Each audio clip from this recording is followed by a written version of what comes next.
8 tahun yang lalu, tepatnya tanggal 5 Maret 2014, ditemukan seorang perempuan dalam kondisi tidak bernyawa di pinggir tol Bintara, Bekasi, Jawa Barat. Hasil identifikasi menunjukkan dia adalah Ade Sarah Angelina Suroto, usia 19 tahun. Kita kenalan dulu dengan Ade Sarah.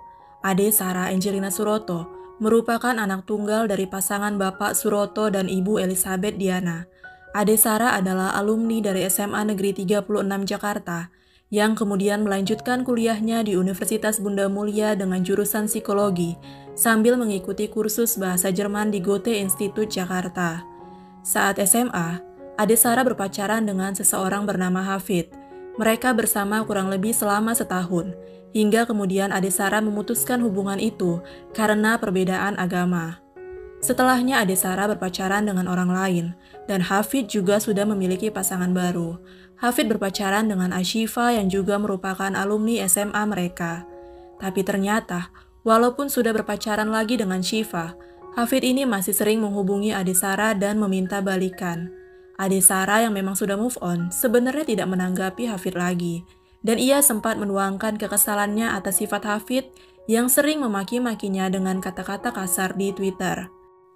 Sikap Hafid yang masih terus mengharapkan balikan dengan mantan pacarnya inilah yang akhirnya memicu kecemburuan Ashifa.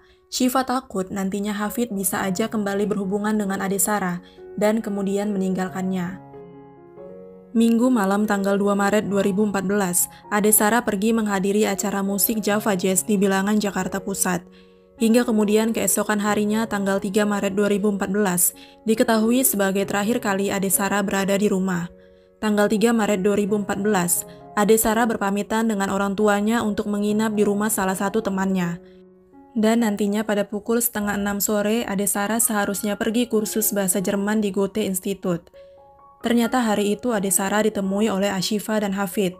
Awalnya pertemuan itu sengaja dibuat untuk meluruskan hubungan Ade Sarah dan Hafid kepada Ashifa, supaya Ashifa percaya kalau hubungan Ade dan Hafid sudah berakhir. Ade Sarah sebenarnya merasa tidak perlu melakukan itu, karena memang dia sudah tidak berniat berhubungan lagi dengan Hafid. Tetapi karena Ade Sarah juga sudah jenuh dilibatkan dengan hubungan baru mantan pacarnya itu terus-menerus, jadilah Ade Sarah mau bertemu untuk memastikan kalau hubungan mereka sudah benar-benar berakhir dan sudah memiliki pasangan masing-masing. Ashifa menemui Ade Sarah yang sedang menunggu kereta di stasiun Gondangdia. Ashifa menghampiri Ade Sarah dan mengajaknya masuk ke mobil Kia Visto milik Hafid. Sebelum memasuki mobil Hafid, Ade Sarah sempat mengabari teman lesnya. Mereka masuk ke mobil untuk ngobrol sambil mengantarkan Ade Sarah ke tempat lesnya. Saat di jalan itulah Hafid dan Ashifa berpura-pura bertengkar hingga Ashifa menangis untuk meyakinkan Ade Sarah kalau mereka memang lagi ada masalah. Merasa tidak mau terlalu ikut campur dan memang harus pergi untuk ikut les, Ade Sarah turun dan berniat pergi. Tetapi Ashifa juga memaksa turun. Hafid meminta Shiva masuk, tapi Shiva menolak kalau Ade Sarah nggak ikut masuk juga. Melihat kondisi yang nggak baik-baik aja, Ade Sarah mengalah dan ikut masuk lagi ke dalam mobil. Saat itulah mereka mulai menyiksa Ade Sarah.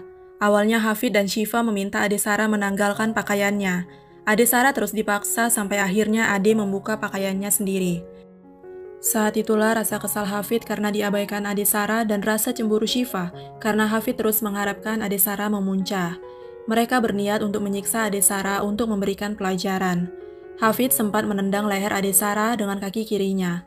Ashifa juga menambahkan jambakan, pukulan, dan bahkan Ade Sarah juga disetrum dengan alat setrum 3800 kV hingga kemudian ia pingsan. Ade Sarah sempat melawan namun kalah tenaga dengan dua orang itu. Setelah cukup puas meluapkan kekesalan, Ashifa menyumpal mulut Ade Sarah yang pingsan dengan tisu dan kertas koran. Nahasnya sekitar pukul 9:30 malam saat Ashifa memegang dada Ade Sarah, Shiva mendapati Ade Sarah sudah meninggal. Ternyata potongan kertas koran itu menyumbat tenggorokan Ade Sarah hingga ia meninggal karena kehabisan nafas. Memasuki tengah malam, mereka membawa Ade Sarah berputar-putar di daerah Gondangdia, Menteng, Cempaka Putih, Cawang, Taman Mini, dan kembali ke Rawamangun. Selama di perjalanan itu, mobil Hafid sempat mogok beberapa kali. Pada pukul 12:30 malam memasuki tanggal 4 Maret 2014, mobil pertama kali mogok di dekat apartemen ITC Kemayoran. Hafid kemudian meminta tolong kepada sopir taksi untuk mengisi ulang aki mobilnya. Tetapi baru jalan 200 meter, mobil itu mogok lagi. Kedua kalinya Hafid meminta tolong orang lain untuk membantunya. Kemudian mereka jalan lagi dan kembali mogok. Saat itu Hafid memutuskan menelpon temannya untuk membawakan aki mobil. Ashifa memakaikan kembali pakaian Adesara. Kepada temannya itu, Hafid sempat memberitahukan bahwa dia membawa jasad Adesara di mobilnya saat itu. Temannya menganggap Hafid itu bercanda, lalu meninggalkan Hafid saat akinya sudah diganti sekitar pukul 11 siang. Mereka juga sempat ke bengkel pada pukul setengah 6 sore di daerah Salemba. Jasad Adesara masih berada di jok belakang mobil ditutupi dengan pasmina. Selanjutnya mereka kembali berputar-putar mencari lokasi untuk membuang Adesara. Hingga kemudian pada pukul 9 malam, Hafid dan Syifa membuang jasad Adesara di ruas akses Bintara kilometer 49 Bekasi, dan membuang semua barang serta sisa koran tisu di sepanjang jalan mereka pulang ke arah Pulau Gebang, Jakarta Timur. Sementara itu di rumahnya, orang tua Adesara merasa gelisah karena anak tunggal mereka belum juga pulang dan tidak memberi kabar. Elizabeth, ibu dari Adesara, mencoba menghubungi handphone anaknya, namun handphone Adesara sudah tidak aktif. Mereka juga mencoba menghubungi teman-teman Adesara, tapi tidak ada yang tahu kemana Adesara pergi. Hingga kemudian pada keesokan harinya pada Rabu 5 Maret 2014 malam hari, barulah orang tua Adesara mendapatkan kabar dari polisi bahwa anak mereka Adesara ditemukan dalam kondisi tidak bernyawa di ruas tol.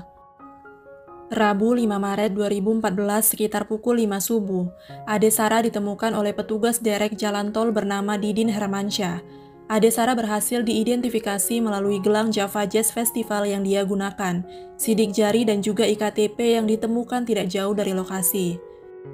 Ditemukan banyak luka lebam di tubuhnya, dan penyebab meninggalnya akibat kehabisan nafas karena koran yang menyumbat tenggorokan. Setelah penemuan itu, Adesara dikembalikan dan dimakamkan keluarga pada tanggal 7 Maret 2014. Saat penemuan itu, Hafid dan Syifa sempat berakting dengan turut sedih dan menyampaikan ucapan belasungkawa di sosial media mereka. Berselang 3 hari sejak penemuan Adesara, polisi berhasil mengungkap pelakunya. Sosok yang menghabisi nyawa Adesara tak lain adalah mantan kekasihnya, Ahmad Imam Al-Hafid, bersama pacar barunya Ashifa Ramadhani. Hafid tak bisa mengelak setelah polisi menemukan luka di tubuhnya yang akhirnya ia akui. Luka itu karena perlawanan Adesara. Polisi juga mengamankan Syifa setelah Hafid mengakui kalau pacarnya juga terlibat. Hafid diamankan saat sedang melayat Adesara di Rumah Sakit Cipto Mangunkusumo, sementara Ashifa ditahan saat sedang mengikuti kegiatan belajar di Kalbis Institute. Hafid dan Syifa akhirnya putus selama masa persidangan.